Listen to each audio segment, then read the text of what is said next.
Magkano yung harapan mo? Gob, dito lang po harap. Ah, sige, go, go, vlogger! Gob, dito lang po Gob. Gob, dito. Go na. Quiet mo na, quiet mo na. Okay. Quiet daw, sabi ni Mari. Don't worry, magsasalita si Gob. Anong bawal dito? Anong pinagbabawal mga pulis? Anong pinagbabawal ng mga pulis? Asan ang mga pulis?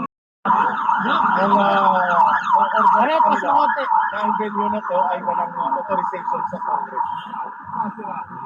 Ako sabi natin sa mga pulis. Umalis siya ang commander Umalis nila na Gob. po. Oo, mga nagbabantay na lang. Ang kanina ang sabi nila Gob, walang authority from the Senate. Sabi ko mga senador ang kasama namin.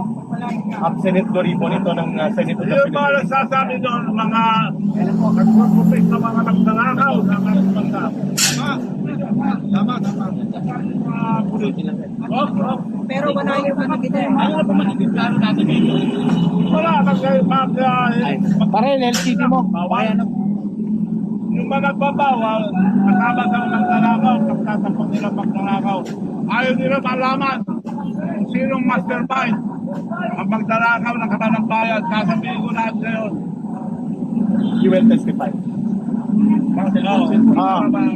Antayin niyo si Gob, magsasalita siya sa Senate Doricon. Kaya siya pumunta. Salita sa isa siyang resource person ngayon sa pagkaganap ng Eric, committee hearing. sarap na si Coach sa maging resource. Magsasalita daw siya.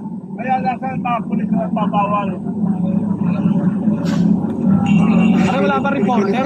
Sabi na dapat hindi magbawal sapagkat ito po ay Pero nakalaan sa binuksan ating na nila saligang Gob, batas ang hindi sa magbukas, ating appeal yung of may writing, freedom of assembly, freedom of speech, freedom of expression.